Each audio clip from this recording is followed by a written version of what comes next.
deliberations, he was the first runner-up in the evaluation contest final. And he works for Cognizant in the marketing. So he's also a DTM, as I just said. So be prepared for a great session. I have personally seen him before in action, and I can vouch for you. You're going to have a great time. So please help me welcome DTM Aditya Maheswaran.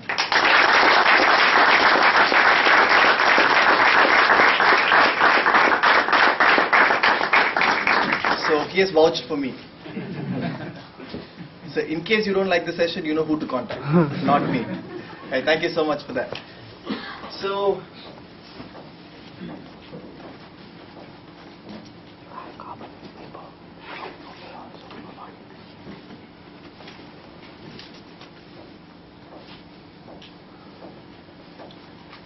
all right. So I was actually thinking of, sitting outside, just strolling around here and coming after the humorous speech contest got over.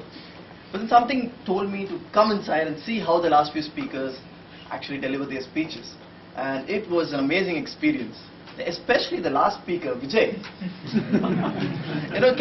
Where is the division governor? Right? Yeah. Can I just borrow him to Chennai for a couple of weeks? He'd give a serious complex to our heroines out there. And I just wish Jilo was here to witness his speech. And man, you're so passionate. Well, that was a very good experience.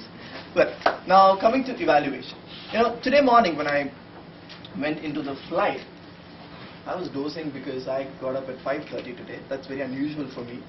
And as I was dozing, I was thinking, well, I'm going to Hyderabad. Good. Well, Hyderabad Toastmasters friends, even better. But something suddenly told me, I'm going to a different district altogether. I'm going to District 41. It used to be a huge thing before to go across districts for a training program.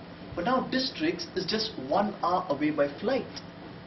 And so I was thinking a little more, and I thought just last year, or rather just few months back, you and me, we both belong to the same district. And just few years back, in fact just 3 years back in 2007, 2008, we both belonged to the same division, Division E of District 82. And in fact it was that year, 2007-8, that both Chennai and Hyderabad came of age. 2007 Humorous and Evaluation, Chennai hosted the division conference.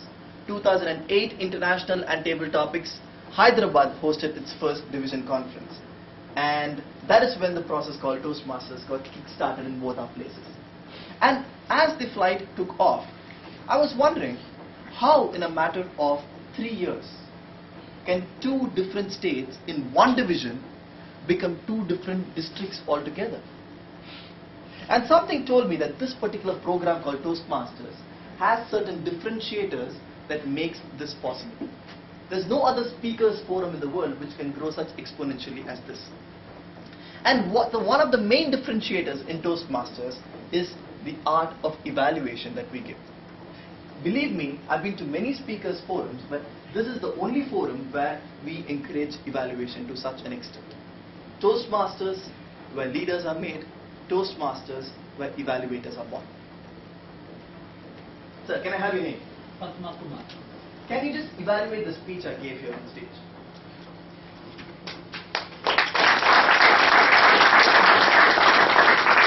Toastmaster Aditya, fellow Toastmasters, it was a great pleasure to hear Aditya talk about his early morning experience. The analogy that he gave to the flight taking off and the Toastmasters movement of Hyderabad and Tamil Nadu or Chennai taking off was extremely pleasant to hear. Also the fact that this is the only forum that provides an opportunity for evaluators to provide feedback was something that never struck me. Thank you for pointing that out. It was absolutely mind-blowing to know that 2 neighboring states which were part of the same division a few years ago have become part of 2 different districts today. It shows how much potential there is to grow. Thank you very much for pointing that out to me. I am sure that with this kind of speech that he gives, we are really fortunate today to have Aditya in our midst to give us the evaluation, and what a wonderful time than before the contest that you guys are going to have on evaluation. The Elan evaluators are fortunate here to have Aditya giving you the tips on how to evaluate, and I wish all of you all the best and thank Aditya for his visit today. Thank you, sir. So now, from your wonderful evaluation, which was impromptu, well, I didn't call him last night to tell this. Even if I did, he wouldn't tell that to you now. So from this wonderful impromptu off-the-cuff evaluation, I know you remember what you spoke now, right? Can you just cull out the points which is actually useful for me as a speaker, which I can actually take back home, not add new points now, from the evaluation you gave, because I called you here to give an evaluation, evaluate specific feedback for my good points as well as points of improvement. Sure. Can you call out those points? Sure. I think first and foremost, evaluation being contextual or something that really is happening here and now is something that really strikes an audience, strikes a right chord with the audience. If I talk on a theoretical kind of basis about a flight that took off sometime in the past, it would probably not have as much of an impact as saying, I feel groggy because I woke up at 5:30, which is not usual So for you're me. adding extra points here. From your evaluation of 2 to 3 minutes, Okay. okay, let me ask the audience, what feedback from this wonderful evaluation would actually be directly beneficial for me to imply or rather deploy in my next speech to make it a better speech? It's an encouragement. It's an encouragement, it's a generic encouragement. So it will motivate you for your next speech. But what would motivate me? The encouragement that you got. What was the encouragement that was given? The way he was positively endorsing the points that you made as a speaker, Okay. they will they'll make you feel good and motivate you for your next speech. Okay, what was those points? That welcome to Elan Toastmasters. Welcome, and we Okay. are fortunate to have We are fortunate to have me. All right. The analogy part. Analogy? Was very Which one? direct in correlation to what you said, which is flight taking off and the Okay. growth of Toastmasters, is what could be used in your subsequent speeches, where you can use some similar analogies. All right. The analytical ability, the way you analyze the situation that was there in the past in two different, like between two different cities, Alright. and what it is now. All right. And that is I'm talking about his evaluation. Yeah, so that is what he pointed out. That the All right. Okay. He pointed out that the analogy was correlated with. All right. Any other person? All right. Thank you. Thank you, sir. So can I have? Thank you so much. A big round of applause for him. I'd like to have one more person to evaluate my speech again. Please don't tell me you forgot my speech. It may be a forgettable speech, but not for the next 5 minutes. So, who wants? Yes, Sugat, please.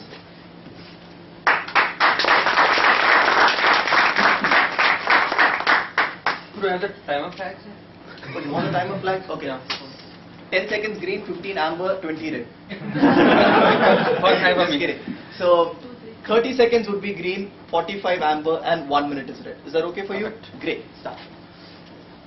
Toastmaster Aditya came to us all the way from Chennai to give a speech today, to give this workshop today. Now I want to ask the division governor over here, why is he doing all this expenditure? Well, I bought this myself. And during his speech, he was using the stage from this point to that point only. What about the audience who's sitting over here? I couldn't say anything. You want to ask the division governor or me? I'm asking you now. Okay. And the analogy he gave of flights take off every day. And Toastmasters rose every day. What's the whole sense of it? I didn't even get that.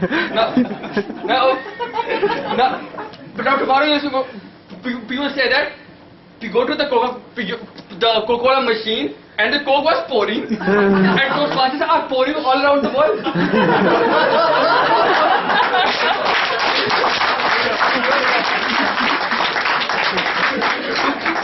To conclude, I would like to say, Aditya, like the instance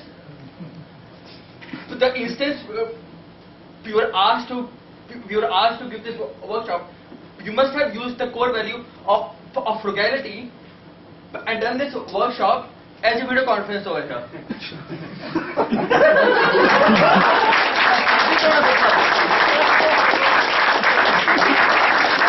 Alright. That was very different from the first evaluation. So as a speaker, what do I take? What do I leave? What do I call out from the evaluations I get? We saw two completely different evaluations.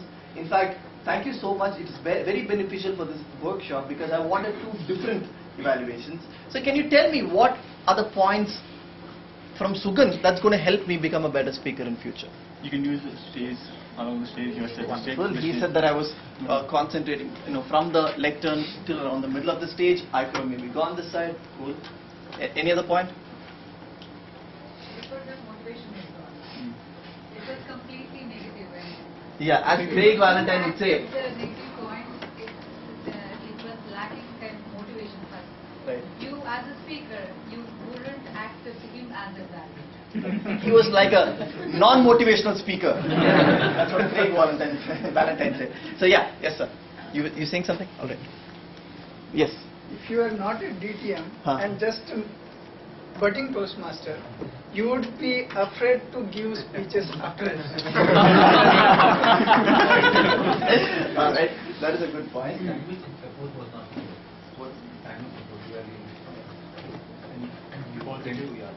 The PNP and CRC wasn't followed. Maybe he's too hungry in the morning. He ate the sandwich. So, yes. Contrary to what Padma said, the flight example was not very proper. You started off with you. So everybody in the audience was expecting something out of you. But you were self-centered and started off, I took a flight. So You evaluating me or? You. Evaluating me? Yes, no, I'm talking about Sugandh. What Sugandh. Sugandh said, the flight example was probably not the best thing to start off with. You could have started with a you. Okay. The you would have connected us better with you. So Okay. instead of I started a flight, I took a flight, I was So, very tired. as I rose the flight to the air or something. No. Can you imagine someone very tired at this point still taking a flight? Can you imagine someone? I am that right now. So you could have used a U ratio. All right. Okay, so how many of you felt that the flight analogy should not have been used? If it wasn't used, it would have been a better story. Now, this particular speech I gave has a lot of pros and cons, and that is why I'm asking for your evaluation. There's no perfect speech in the world, and there is no bad speech in the world. Every speech has pros and cons, and this speech is specifically crafted so there are equal number of pros and cons. So, how many of you felt that the flight analogy was good enough in the speech, or that could have been improved, or it was very well conveyed? You see, because I could have just gone around and said, Toastmasters, do you know we belong to different districts right now? But last year we were in the same district, 3 years back we were in the same division. But I said, today morning as I was in the flight, I was thinking about something. So how many of you felt that I should not have used it? It was distractive. I have a different take on this. Yes, please. Different take off on this. Yeah. Perhaps. The energy was good. Okay. But what that didn't go with the energy was the preceding statements that led to the energy. You were talking how drowsy you were and your eyes was, rolled over your eyes, and it sort of suggested to the audience that you were tired, and then the flight took off. Then you used the energy. It sort of meant as if the Toastmasters in Chennai and Hyderabad, they were sleeping, and suddenly at 2007 a meteor struck and they just rose up from ashes. So if you had tinkered the initial statements, then the energy is apt and appropriate. So I wouldn't say the energy is bad, but I would say that statements that led to the energy is bad. Okay, that's very interesting. Very interesting point. I personally felt that the analogy, actually... I personally felt, wow, yeah, quite a good evaluate already. Until Mr. Padma pointed out, actually did not relate. But to me, it was a good way to connect. Because I personally was able to visualize that we were in a flight. We were able to connect to it, and then whatever took off, we were interested in the speech. And I was personally waiting, I am using it 2 minutes, I think, that you will actually come and take us to the next step.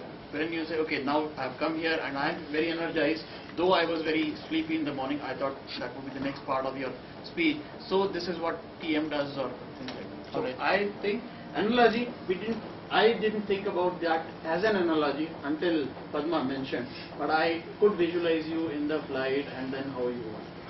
You saw who was sitting near me? I won't tell you that anyway. So, thank you so much. Alright, maybe one last person. One last person to come here and evaluate the speech based on all these comments. Who's going to do that? Oh, okay, I thought you were raising your hand. This guy is busy over, let me tell you. That's okay, you can, okay, maybe yeah, maybe not. Yeah, no. But anyway, you've just declared yourself. Alright friends, the great Indian dream, the great evaluation dream, or rather the great dream in the world is to always give specific feedback to the audience. It need not be just speech evaluation, but general feedback as a boss, as a subordinate, as a spouse, as a child, as a sibling. We constantly give feedback by our actions and by our words. And in Toastmasters, this becomes of paramount importance because you can make or break someone's life in speaking. So as a Toastmaster here said, if I wasn't a DTM, I would have never spoken on stage again after Asukan's evaluation. So maybe if I was just a CC1 speaker, this would motivate me to become a DTM after his evaluation. So evaluation can make or break a speaker. And there's a beautiful sloka in Sanskrit called Satyam Bruyat Priyam Bruyat Na Bruyat Satyam Apriyam Priyam Cha Nanratam Bruyat Esha Deva Sanatana, which means, it just struck me because of these two comparisons here. What it says is Satyam Bruyat Priyam Bruyat. Tell the truth. Tell it in such a motivational way. Tell it with love. Tell it with affection. Now Bruyat Satyam Apriyam. Right? What does that mean? Now Bruyat, don't say Satyam Apriyam. Just because it is the truth, if it's going to be too bitter, don't just give the bitter pill to the person. Tell it in a nice way. Priyam cha nanratam bruyat. Just because you want to please a person, don't tell lies. How many times have we heard in Toastmasters? That speech was wonderfully excellent. Excellently awesome. Awesomely wonderful. No, we use adjectives which we can't even use to Barack Obama. No speech in the world can be wonderfully, excellently awesome. How many times we do that? Esha Deva Sanata means these are the qualities of a great leader, of a person who can give excellent feedback. So coming into the session. Now why I asked you for your evaluation now is based on my speech here, just about my experience in the flight is, most of us wait for that 5 to 7 minutes of the target speaker's speech to actually put on our evaluator's hat, to actually take down notes on evaluation. So my first message to you is this: don't wait to become an evaluator. Be an evaluator always. So when I asked that person evaluation, he was so confident and came on stage. A lot of us back in Chennai, because that's where I've conducted most of my education sessions, people fumble when they are called to evaluate. They need those 5 minutes to actually take down notes, to actually take down the positives. They have learned saying, put a vertical line here, write the positives here, write the negatives here. That means you're waiting to become an evaluator. There's a separate evaluator's hat you have which you need to wear to give us evaluation. No. Wait, always be an evaluator. Whenever you see a speech in your club, evaluate. So that means you become an evaluator intrinsically. You don't wait for the opportunity to be an evaluator. Now before we actually start into the sessions where I'll give you specific tools and techniques which I've learned from senior Toastmasters and my own experiences in evaluation, let's first start with the mindset which each and every evaluator should have before even taking the pen and paper or before coming on stage to give an evaluation. I always feel that the mindset is very important for an evaluator, and that is exactly why we feel the best speakers are not always the best evaluators. Take our own district for example. Say till last year we were the same district. So district 82. So have you ever seen the district champion of public speaking also win the best evaluator? You know, it's a big paradox. You never find that because evaluation is not just about coming here and showing your flamboyance as a speaker. It is something much more than. So I'd like all of you to close your eyes for a minute. No cheating, I can see you from here. Okay, good. Now, imagine that you are God. Well, half of us already imagined that. So, the rest of you who don't, imagine that you are the all-powerful, almighty, omnipresent, omniscient, omnipotent. Now, If you were to create a world with your own designs, for, ecosystems, buildings, trees, plants, how would that world be? A perfect world. Now, based on this perfection, how would you evaluate what is currently present around us? Friends, please open your eyes. Why I asked you to do this is, I want to extend this to evaluation. Half the time we think that we keep ourselves as the benchmark to evaluate a speaker. For example, I always feel that my strength is my hand gestures. For example, I always feel that I am good in body language, and I always admire speakers who are great in body language. So when I sit for evaluation, that poor speaker who has decent body language looks to have substandard body language in my eyes. Right? For example, you may have great vocal variety. Your strength may be your voice, your modulation, your rate, pitch, quality, timbre. So when a person of decent vocal variety speaks, he or she is not up to the mark in your eyes. So he or she is actually a decent person, becomes a substandard person. It may become opposite too. As a fresh judge in your club contest, you may yourself not be the best speaker in your club. So you may have very bad vocal variety. For example, you may be a speaker who talks like this. So even a person with decent vocal variety becomes a superior person in your eyes. He or she becomes an amazing person in vocal variety. It's as simple as this. As they say, for an aggressive person, an assertive person looks like accommodative. For an accommodative person, an assertive person looks aggressive. So both of them are wrong. The person is neither aggressive, the person is neither accommodative. The person is always assertive. So this is my message number 2. Shift the line of neutrality from you to the speaker. Don't keep yourself as the benchmark when you evaluate a speaker. Shift the line of neutrality from yourself to the speaker. That's why I said imagine yourselves to be God. Don't imagine yourself to you. So if you are a God in speaking, you would know how a perfect speech would be. You know what the best that particular speaker can do. Based on that, you're going to give specific feedback. And this intangible point, I've learned over the years, is the most important in evaluation. Half of us see the speaker as a reflection of ourselves. The speaker is a different entity and you are a different entity. And in order to give the objective evaluation, as our notebooks always say, shift the line of neutrality from yourself to the speaker. The speaker may have been born and brought up in a village, and you might have been born and brought up in the city. So obviously your speech content and your accent and the pronunciations are going to be much better than that person. If you are going to have the line of neutrality to ourselves, like most of us do, what happens is, you view that person as a person with lacking speech content, lacking pronunciation, lacking accent. When you shift the line of neutrality to that person, you say, yes, you have improved from the time I saw you. You're not going to spot each and every word where he was lesser than you, but you're going to spot each and every word where he was lesser than himself the previous time. So shift the line of neutrality from you to the speaker. Now, after you do that, what do? Well, the next point I'd like to say in evaluation, before we get to the tangible aspects of evaluation, is the message number 3. Make it an intrinsic discovery and not an extrinsic discovery. What do I mean by that is this. What is the difference between judging and evaluation? Any one of you?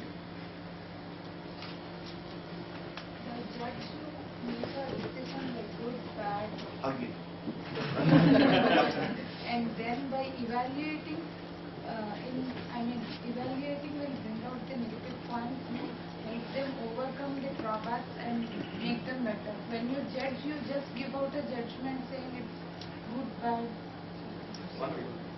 The judge doesn't need to bother put the speaker improvement. It's just who is the best deciding on that. Okay. The evaluator bothers about the Okay, so judge, may the best speaker win, the judge says. Evaluator, may my speaker win. Okay. Judging is more related to right or wrong. Okay. And second, evaluation is like feedback. It's more related to positiveness. All right. All right. Anyone else? Yes. I'm afraid to ask him. Yeah. While you are like evaluating someone, you might want to use the context of this person. So suppose a person was like really bad in his body language earlier, and now he did a decent job. So you will congratulate him, and you will tell him that you have done a really good job, and you have improved on this. But while judging, just mark this person as decent, and anybody else who was excellent before and is same as excellent, like and is at the same level now, he will get higher points than this person. Yeah, okay. I hope you got it. And yeah, I got it. If the hairstyle is good, he's the winner, right? As you said, the line of neutrality. For the evaluator, it should lie on the speaker, but for judge, it should lie certain rules that he has to follow on the list of which he has to judge. Okay, that's a very good point. Yes. When we are evaluating, when we are judging. So maybe I should ask. So what do you feel about evaluation?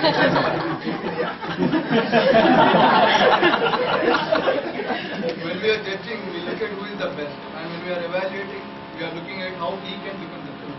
Wow. Awesome. Judge will give his verdict, whether pass or fail or jail or punishment. Evaluation, they will give the remedy, how the person can improve and how he can come out of that problem. All wonderful answers. Big round of applause.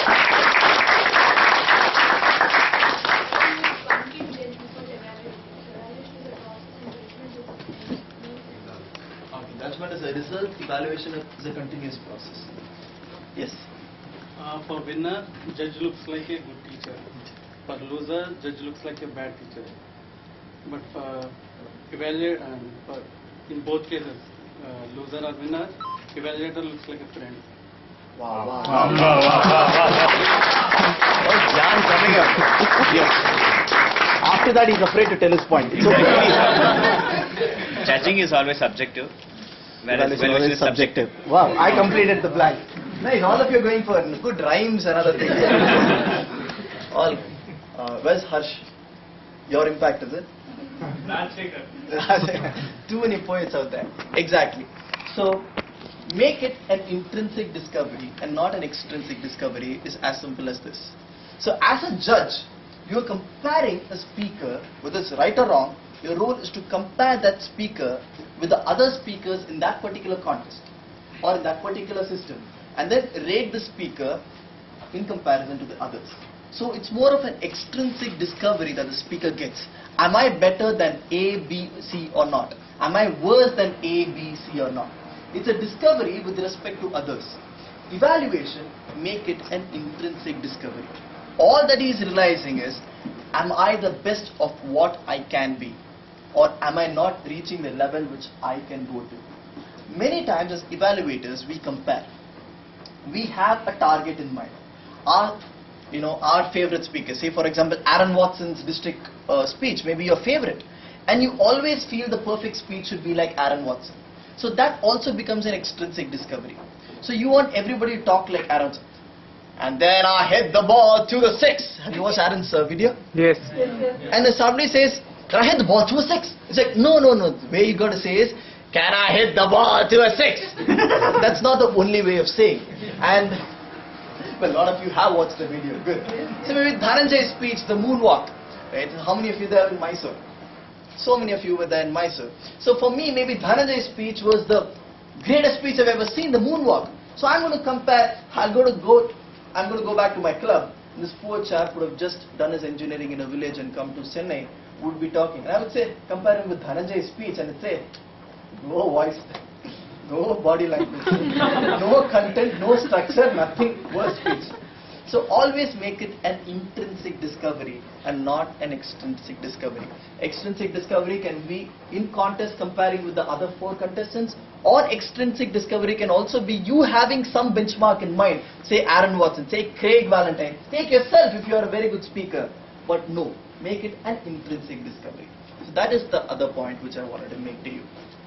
Now, talking about Aaron Watson or Dhananjay, so another thing what happens is, in my club I've seen it, in many clubs I've traveled around the district, I've seen people are afraid to evaluate very good speakers. For example, when Aaron Watson in 2009, after he won in Sri Lanka, when he had to go to the US, for the US consulate, he came down to Chennai. So then he came to our club and he did the speech he was going to give at the semi-finals of the World Championship of Public Speaking. And he wanted some specific feedback, so he wanted 6 evaluators to come and evaluate him on stage. And believe me, none of the 6 gave 1 point constructive criticism point or 1 negative feedback to Aaron Watson. Most of the evaluators were like, wow, wonderful speech. Now, my message number 4 is this. You need not be the best speaker to be a good evaluator. You need not be better than Aaron Watson to evaluate Aaron Watson. Applying this to a speech contest, we normally try the target speaker, take the target speaker as the person who has both pros and cons, something like the speech I gave you, so that as an evaluator you can have equal points in both sides of your sheet. But suppose the target speaker is an amazing speaker. Suppose Craig Valentine or Mark Brown comes as your target speaker. As an evaluator, your job is to provide constructive criticism. So my point 4 is, you need not be the best speaker to be a good evaluator. You need to be a good analyzer to be a good evaluator. So these are the 4 intangible points which I wanted to tell you, which I've learned through the years, which makes your mindset proper to enter evaluation. Now let's dissect an evaluation. Now, speech evaluation consists of 2 parts. In fact, you need 2 parts of your mind for this. The first part, that is the analytical ability. How much are you able to analyze? If you see this, how many of you have seen the evaluation ballot sheet? Encouraging. Okay, so how many of you are participating in today's contest? Alright, so have you seen the ballot papers? Yeah, good, that's fine. So 50% of the marks, or nearly 50% of the marks is given to your analytical ability. And that's why I said, not all the world champions can become the champion evaluators. Maybe you are a better evaluator than Craig Valentine himself, Mark Brown himself, because your analytical ability, how much are you able to dissect the speech? How much are you able to go deep dive in than what the others are going to tell? How much do you differentiate yourself from others? Are you going to come and say, well, you had very good body language? Are you going to say, around the 3rd minute of your speech, your eye contact did not reach the audience? You started off well, but I think because you were trying to remember your notes, you had prepared, you were watching down to the floor. So I feel you need to prepare your body of the speech much better. Now, this is a specific feedback I am giving to the speaker. I am not saying your body language was bad. What body language was bad? Right? So your analytical ability for the points of improvement and for the strong points should be razor sharp, which we are going to see today. And the second part is the motivational delivery. All the points you gave me today about my first speech here, about my experience in the flight, had very good in-depth analytical ability. But what actually takes you and makes you win in the district level evaluation contest is not just your analytical ability, because everybody is assumed to have good analytical ability if you go to the district. You cannot go to the district level contest by just saying body language was good, vocabulary was bad. Content was good, structure was bad. To summarize, content was good, structure was bad, body language was good. You cannot go to the district conference like that, because finally, whatever said and done, you are trying to make the speaker a better speaker, and for that you need to analyze the speech and give him feedback. But how do you package that feedback? It is because of a motivation delivery. Let me give you an example. So you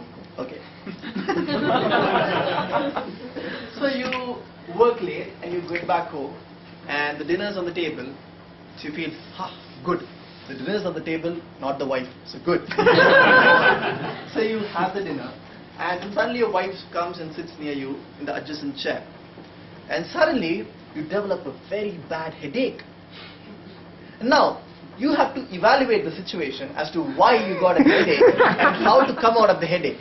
So your analytical ability is to find out how you got the headache. Now, if you think you got the headache at work, you're wrong, because you came into the house perfectly fine. So you do analysis.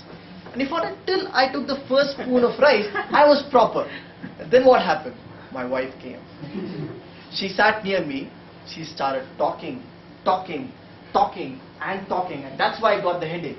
So you've done deep analysis, and now you exactly know why you got the headache. And now you got to give specific feedback. That's going to make your wife more powerful at the podium. No, it's going to make your wife shut up. Right? So how do you give the feedback? Suppose you tell your analysis is excellent, mind you. Half of the husbands may not know the headache is because of the wife, but you have analyzed the situation. Okay, and vice versa. You've analyzed the situation to find the root cause, and vice versa, exactly.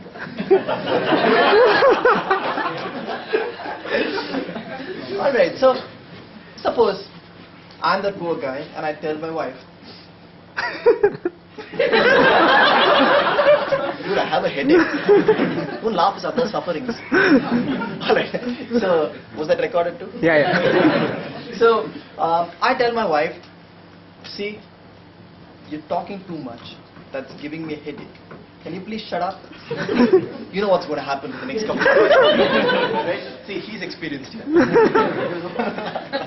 You married? Yes, recently. Recently?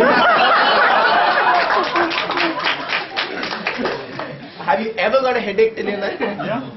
Not yet. After marriage. After all his headaches after marriage. Is she a Toastmaster too? No. No. Does she know where you are right now? Yeah. Where? I'm talking. So I had the analytical ability part, but I clearly lacked the motivational delivery part. So the final intent is not satisfied. The intent is not for me to analyze. Yes, that's important, but the intent is to make the other person more effective, or to convey whatever you want in such a beautiful way, as I said, Satyam Bruyat, Priyam Bruyat, to the other person. So maybe what an intelligent husband like, what's your name? Ravi.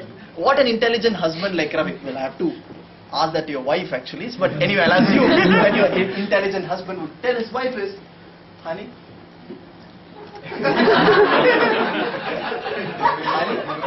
do you know, you look so beautiful when your lips are together. You look so beautiful with your mouth closed. The wife will be like, yes, do I look so beautiful? And she'll keep her mouth closed. And your headache is going to disappear. So this is an example to show that it's not just the analytical ability that matters, it's the motivational delivery. You have a lot of experience. Do you tell your husband that? You look handsome with your alright, so you're not married. Okay, so you're imagining what could happen. Alright, so this is where both the elements of speech evaluation comes. So when you progress to when you're starting at a club level, maybe you'll get going with just one out of these two. Some people come over here, the gift of the gab. So let me tell you, you have wonderful body language, great vocal variety, and an amazing speech content. Wow, the best evaluator of the club. No analytical ability. But some people may also club at club level and dissect the speech just by standing here without any delivery style. They may win the club contest too. But when you progress to a district level, it should be an amalgamation of togetherness of both analytical ability as well as your motivational delivery. But what do I analyze? Right, so good, you need to analyze. Aditya, you keep telling analyze. What do I analyze? What is it you need to see in those 5 minutes you're given after the speaker's speech? So all of you know how an evaluation contest happens, right? Yeah. So there is a target speaker. That's the guy you need to shoot. Right? So he comes and delivers a 5 to 7 minute speech. It's not based on any specific project objective like your CC speech. It can be a general speech. It need not be about how to say it or get to the point. He just gives a general speech. and you are given 5 minutes at the end of his speech to write your evaluation in a piece of paper. Whether to write it or not is completely your choice. And at the end of 5 minutes, all of you are escorted outside the room to another room, except the first contestant. And in order of your slot, you need to come and deliver your evaluation and sit inside the room. That's what happens. So in those 5 minutes you have to entirely dissect the speech and analyze and do a combination of motivational delivery and analytical ability. What should you spot in a speech? As I told you, the verbal communication, the speech content and the speech structure. What would you spot in speech content? It's always nice when you put everything in umbrellas like speech content, speech structure, but half of the time we don't actually know when the time comes, okay, speech content, what is speech content? What do I spot in speech content as an evaluator? Is it relevant to the audience? Okay. Message driven. Okay. We are more talking about the impact, the value of the speech. In the speech content, there's nothing but the prose of your speech. Speech content, if you're evaluating only the speech content, imagine this. He's not speaking on stage, but you have a script of his speech. You don't know who the speaker is, you just know the words he's using in his speech. Now what can you evaluate out of that? Appropriateness of grammar and word usage. Wonderful. Grammar and word usage. Nice. Analogies and metaphors. Analogies and metaphors. For example, a person is taking Pepsi out of a thing and he talks about how two pictures are together. Analogies. So, Sudhin, I don't know that you like analogies. I thought you hated it. Okay, analogies, beautiful. So your grammar, transitions, your grammar, the choice of words, the analogies, the metaphors, the similes, basically the figures of speech, the alliterations, the dyads and triads, the transitions, how beautifully it's conveyed. What else? Examples. Correctness of the speech. Correctness of the speech. Yeah. In terms of? In terms of, if you say that for now we are 82 and 42. Yeah, and we are 41, and but in a speech if you say it's 42, then we are 41. We are 41. I said 42. Okay. Yeah. If you said for 42. Exactly. The correctness of a wonderful example. The data points, the facts and figures should be correct. Then again you can spot as an evaluator. Originality. Good. Originality of content can also come into speech content. Who said that? The originality. Right. Anything else? The purpose of the message of the speech. Let's come to that. So speech content is basically the entire prose you're evaluating. And when you're actually looking at a speaker delivering it, whatever you write down in your speech content part of evaluation is just on the prose. How beautifully has he selected? Is he using the PSP technique? What is the PSP technique? Tell a point, give a story, and tell the point again. Or rather, give a point, tell a story, and give the point again. Right? For example, the education system in India should be improved. And now give an example. Exactly. Gitarega Zameen Par as an example. And finally you say, therefore my friend, shouldn't the education system in India should be improved? What I've actually done is set a point, come to a story, and then end it with a point. So this makes my speech content more effective, more interesting, and more intriguing to the audience. So these are the things you need to really note down when you're analyzing the speech content. Now what is speech structure? Transitions. Okay, transitions can come everywhere. Body language. No, that's not speech structure. Speech structure. Maybe object body and concept. When I said structure, immediately Sukhan said body language. Open and closing of a speech language. Okay. Flow. The beginning, body and conclusion. Flow. Right. So transition is basically the OBC of speaking. The opening, body, conclusion. OBC is opening, body, conclusion. And no reservation systems in evaluation. Right? So OBC is only opening, body and conclusion. And then the transitions. How do you go? We also call, some speakers use the 3-point technique. The power of 3. When you draft a speech, the power of 3, an intro, body, conclusion. Then you take the body, the power of 3 main points, like you do in your project 3, right? The general objectives, specific objectives. And inside each and every specific objective have 3 lines to prove it. So some people use these powerful organization techniques which only experienced and real solid evaluators are able to spot. On an outside it would be a good speech, but are you able to actually find out the technology or the method the speaker is employing to organize a speech? Because whenever a speaker speaks in a district level or as a target speaker also, they have done some research and preparation. So try to see the skeleton of the speech. How the basic overview of the speech in a high level is. Okay, he has an intro, he has a conclusion. How is the body divided? Is it haphazard or does it have a structure? So those are the things you need to spot in your speech structure. Yes, ma'am. When you're evaluating, I mean, when you just have, what, 5 to 7 minutes to listen to the speech and then, take note, 5 more minutes to take note. Is it possible to look at all this when you're saying 3-point structure? And, I mean, when I contested, I found it difficult. It's very much possible. You see evaluators of international class, go to YouTube and see evaluators, they ransack the speech. And it comes with experience. If a person does 200 evaluations in 2 years in Toastmasters, and the 201st evaluation is the contest, that evaluation is going to be really good. If it's going to be the 6th evaluation of your life, maybe you won't be able to concentrate too well. So what do people do? As I said, great body language, bad vocal variety. Great content, bad structure, right? We don't know what structure he's talking about.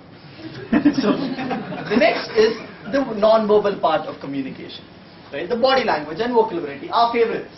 The body language and vocal variety. That's the easiest to actually see because you're visually seeing something. So what do you cover in body language? Gestures. Hand gestures. Any gestures. Attire. Okay. Eye contact with the audience. Great. Use of stage. Great. Stage spacing. Stage choreography, as I call it. You're actually choreographing on stage. Visuals of my speech, including myself. Right? Facial expression. Props I'm using. Okay. And in PowerPoint you use, I think that's the part of speech content. I think. Alright. Use of pauses. Use of pauses, not generally in body language. Facial expression. Facial expressions, awesome. Now in international speech contests, or a target speaker tries to pitch a speech like how you would see in a normal international speech contest, because it's not based on any specific objective. So something very important as a speaker, not just as an evaluator, is a stage choreography, as I said. You fix characters on stage. How well are you able to create visual imagery, as somebody said out there? You say, when I was young, I always wanted to be a policeman because I could shoot villains, just something in front. But then I grew up and now I'm an engineer working in an IT company. But in future, I want to become a scientist. So what I'm essentially doing is, I've created stage spaces, I've marked spaces when I was young right over there and I want to become a police cop. But now I'm an IT engineer. But in future, I want to become a scientist. So in the end, I'm not going to keep saying, when I was young, I'm just going to say, so my life from there to here, I don't know when it's going to happen. Or something like that. So what I've done, basically, I've stage choreographed. Each time I'm not going to repeat, when I was young, I didn't want. I'm just going to say this, I'm going to say that. Like how, a musical band is going to happen. You're going to play on stage because of your body language, stage choreography. As an evaluator, are you able to spot that? It's not just your eye contact, your hand gestures, your posture, your attire, your stage movement. It's also the stage choreography as a whole you got to spot as an evaluator. And vocal variety. Vocal variety is your voice. Wow. Voice modulation. Voice modulation. Intonation. Volume. Can any one of you tell me the difference between volume and pitch? These words are majorly used and even more majorly abused. I can demonstrate that. Yes, his hand is little strong. One is amplitude, another is frequency.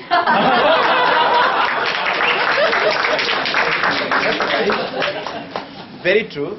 You want to explain? Volume is hi Aditya. Hi Aditya. And pitch is hi Aditya. Hi Aditya. Which of the four most romantic? None. Right. So both of them hit the nail in the head. So the volume is the level of sound, as she said. Hi Aditya. Hi Aditya. The pitch is the variation in that particular level of volume you're making. For example, the volume I'm speaking right now. The big pitch variation I'm doing in this particular volume. There can be a big pitch. So a pitch can vary sarigama padani in any volume I select. So the pitch is exactly the voice modulation is working. The volume is not the voice modulation. The volume is the level of noise. The pitch is the modulation of your voice. That's the difference. So are you as an evaluator able to dissect what a volume is, what pitch is, what rate is, what pause is, what quality is, what cadence is? Your Toastmaster manual is going to list of jargons. But the main ones are the volume, the pitch, your rate, your pauses. I'll be able to give specific feedback on these. I found speakers, for example, during my evaluations, speakers who start off very slow but end very fast. Or speakers who start off very fast like a Shatabdi Express but end very slow. Now are you able to analyze why the speaker does that? There's no one specific reason. First of all, as an evaluator, you need to spot that the speaker started fast and ended slow. Second, as an evaluator, you need to think why the speaker could have started fast and ended slow, or vice versa. Or maybe she didn't prepare well enough, so maybe she wasn't going to finish on time, so she decided to increase her speed. Now you found out a reason, you've done the analytical part of it. Now the motivational delivery comes, how are you going to deliver it to the speech? You're not going to go and say you look beautiful with your lips closed. You're going to say something else, but that's going to be motivational delivery too. The last part of what do you analyze, is the speech value. And that is where what most of you said about the speech content comes into picture. The impact. Is it relevant to the audience? How much I'm going to take back from the speech? You may have great content, structure, figures of speech, body language, vocal variety. Right? But if you're going to go to a neutral forum where you have people, engineers, doctors, lawyers, homemakers, everybody and anybody, 18-year-old guys and 80-year-old, grandfathers, there are some specific topics which may not appeal to everyone. So that's where the speech value comes. How much from his speech am I going to go back and tell my folks about it? How much am I going to remember the speech after a couple of months? The relevance of your speech, the conviction of your speech, the credibility of your speech, and the concern to the audience. I call it the triple C. The conviction, the credibility, and the concern. How convinced the speaker is on his speech, first of all. I remember a speaker in Chennai Toastmasters Club, 5 years back, when I was doing my project 6 and he was doing his speech.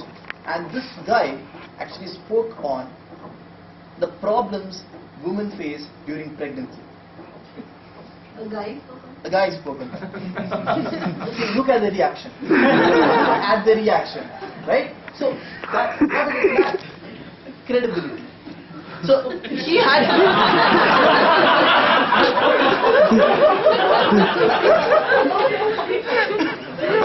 So yeah, that is funny. So he had amazing content. He said, he had great alliterations in that speech. He said, if a woman faces trouble, tragedy, trauma. Okay, his content 100 on 100. He had great speech structure. He had opening, body and conclusion. Amazing body language. He even did all these things. And he had great vocal variety. But what did he lack? If it's just these 4 parameters, he's going to score 100 on 100 and he's going to be the first speaker in my list. Or he's going to get the best evaluation I can give. But there's something called credibility to the audience. These are the intangible parts which you as an evaluator can differentiate yourself from the other contestants if you are able to spot the conviction, credibility and concern to the audience. Okay. Another thing is, we had a very senior Toastmaster in Chennai. And he delivered a speech, not on pregnancy this time. He delivered a speech on, he was called as a keynote speaker to a college. And he delivered a speech on how to live a happy retired life. It was a real good speech because when he did in our Toastmaster meeting, everybody gave him a standing ovation. Because, well, at that time my Toastmaster club, the average age used to be 60. When I joined, I pulled it down to some 45, and now it's around 25 with all the youth coming in. So that really clicked in my Toastmaster club, but it did not click in a gang of 200 students. So what factor comes in here? The concern for the audience, the relevance to the audience. So you don't want a guy talking on nuclear science to a Toastmaster group which is an amalgamation of different societies and different cultures. You don't want that. So conviction, credibility and concern. So this is what you analyze in a speech. So timer, how much time is over? 54 minutes. 54 minutes? 44 minutes? Okay. Another we have got 36 minutes. Alright, great. Very precise. No, when you said that frequency and amplitude, I was floored. So I knew he would give me a great report. So now that we know what mindset we need as an evaluator. Are you with me, basically? Yeah. Yes. Completely? Yes. Alright, great. So now we know what mindset we need to have, the 4 points which I said, and now we need to know what we need to analyze out of a speech. We know that it's not just my delivery or just my analytical ability, it's a combination of both. It's the togetherness that makes the marriage. Now what evaluation technique do I follow? You see, the problem with most of us is, we Indians are great analyzers. That's why all of us get into IITs and IIMs, and we are the left hands and right hands of huge companies out there. We are great analyzers. In fact, our data interpretation, our critical reasoning is much better than most people in the world. But the problem in evaluation for us is, we have a large chunk of data here. We would have written some 20 positive points and 20 negative points. I'm sure each of you can write 20 positives and 20 negatives out of a speech. But then how do I deliver it in stage? How do I prioritize it? What is important, what is not? What technique do I use? I heard some senior Toastmasters saying sandwich method. Do I use that? Or do I use some other method? Is sandwich the only method? What would click? I heard Rajdeep Manmani in 2008 conclude his evaluation with a poem. But I don't know poetry. So many thoughts come into our head. We don't know to assimilate this junk. It is just junk without you knowing how to deliver it into chunks of knowledge which you can give it to the audience. So that's where the evaluation techniques come in. What techniques you can deploy in your evaluation. The first is something which all of us know. Lunchtime already? Alright. So this is a very famous technique. The comment, recommend, comment, which we just talked about. Let's not harp on this too much. We all know this technique already. So it's more or less like this. So Aditya, talk about your college life, for example. And I say, my college life was a wonderful experience. I made so many friends. However, the canteen food wasn't up to the mark at all. The chapati was like a puppet. But other than that, my college life was really interesting because there were so many great experiences for me. What I've done in a speech is, I've used the sandwich approach. This is not an evaluation, this is a speech by itself. But what I've given is a sandwich approach. If I started my speech by saying, how was your college life? Canteen was horrible. But overall, I like college life. The more effective way of delivering any speech, not just evaluation, is a sandwich approach. Right? So the next approach to evaluation is the compartment approach. This is a very powerful form of evaluation, especially for beginners in evaluation.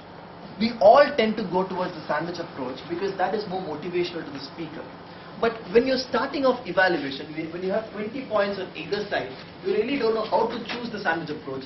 The compartment approach is very useful. What is this? You just compartmentalize your evaluation. You have specific buckets.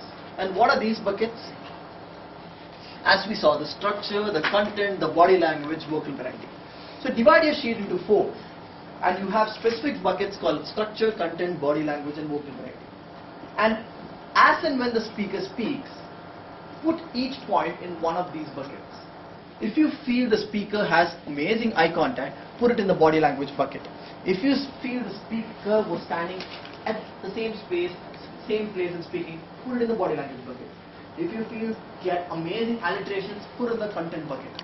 So you just compartmentalize the entire speech and put into various buckets. And what do you do after that? In your sandwich approach, you choose any two good points, then you go to the negatives, then come back to the positives. In your compartment approach, you do not do that. You don't use a comment, recommend, comment. You go function wise, you go compartment wise.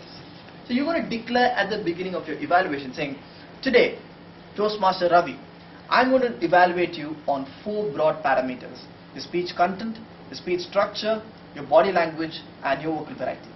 Coming to your speech content, I really like the way you use the triad, trouble, tragedy, and trauma. But I do feel that you could have cut short on your figures of speech. You were giving a comparison for each and everything you did. Now coming to your speech structure, your OBC was followed on a broad basis, but I felt your conclusion was too small and it didn't create an impact. Now let's move on to your body language. I felt you had great eye contact from the audience. You were seeing all of us and you have a very pleasant smile. But still I felt you were standing at one particular place. You were frozen in this place and talking. You could improve on that. Now let's move to your vocal variety. So what I'm doing essentially is, I'm not giving a CRC approach. As a beginner in evaluation, it's very difficult for me to spot what points I exactly need to take. So when I do the compartment wise, I'm doing CR approach. I'm commending, recommending, finishing a bucket. Going to the next bucket, I'm commending and recommending. Third bucket, fourth bucket, I finish all the compartments. All I need to is summarize. And I know that I've covered each and every part of a speech. As I said, as beginners, most of us concentrate only on content or only on body language, what we are good or bad at, or what our mentors specify us. My mentor might tell me, body language defines or breaks a speaker. So I would evaluate every speaker based on body language. That's what my mentor has told me. So when you do the compartment approach, you're forced to commend and recommend on every function of public speaking, the 4 main functions listed here. So when you start doing evaluation in this method, after a few months, you can transition yourself to the sandwich approach and you would know exactly which points to take for the sandwich and which points to leave. Now structuring your evaluation. Now believe me, after you become expert evaluators, you can evaluate for 15 minutes. The speech would have been 5 minutes. Some people just cannot stop evaluating because they have so many points and they know they can make it so interesting. They have the analytical ability as well as the motivational delivery.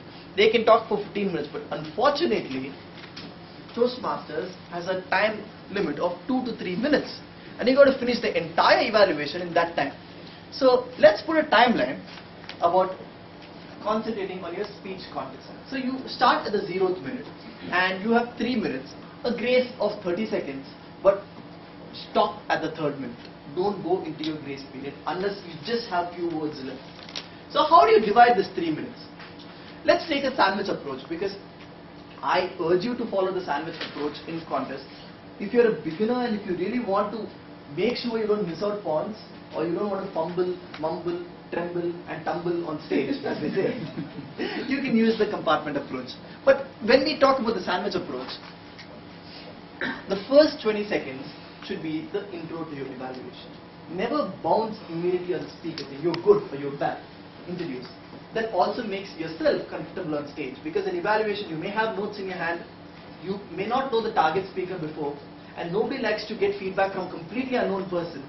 And you want the judges to make sure the balance sheet is curved and ready to settle for your evaluation. Many times we find that in our international speech contest too, right?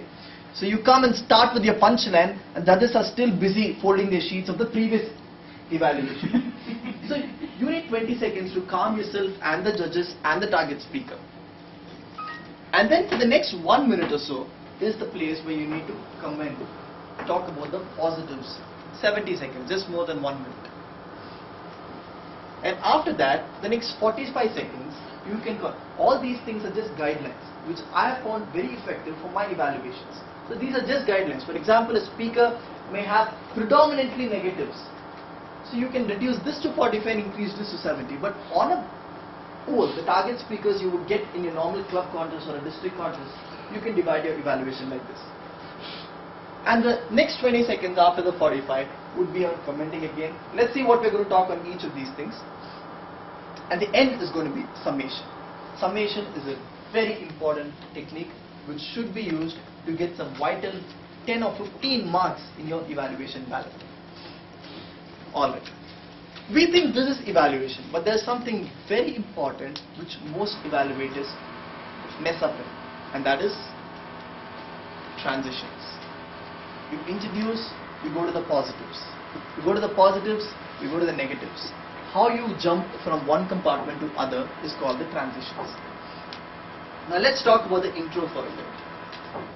Now, when you're called, the next evaluator is Toastmaster Aditya. Toastmaster Aditya, please come on stage. And that's the stage. And I'm coming on stage. And I have an upper hand. I'm the evaluator. You are the speaker. Ravi, your speech. Next time, I'm not a critic, I'm not a teacher, just because I'm an evaluator. I'm a friend. Because tomorrow, I'm going to be the target speaker, Ravi is going to be my evaluator. Right? Or the next club meeting. So never be a teacher or a critic. Never wear your glasses here and go like this. A lot of us love doing that. Let's do that in front of the mirror, but not during evaluations. Choose where to stand. This is something which people don't know what to do. In evaluation, you are welcome to stand behind the lectern or in front of the audience. There's no rule. In fact, judges cannot reduce marks in that because the ballot has no category which says body language. The ballot has your analytical ability for 15 marks, your recommendations, your technique which you follow, sympathetic or motivational, and the summation which you give. These are the only 4 things that you are rated as a speaker in evaluation contest. So it doesn't matter where you stand, stand where you're most comfortable in. Don't let your notes control you. If you're standing behind the lectern, always make sure you do not write for more than 1 sheet. Never write 2 sheets in evaluation contest. Believe me, in 3 minutes you cannot cover these 2 sheets. And if you're writing more than a sheet, it just shows more confusion. You're not able to concentrate on specific points, you're going to miss out, you don't know what to prioritize. Have 1 sheet. What it also does is, when you have 2 sheets and one falls down, it becomes messy and you bend to pick that up. A lot of things happen. Your badge falls down, your pen falls down, and somebody goes to evaluate your evaluation. You don't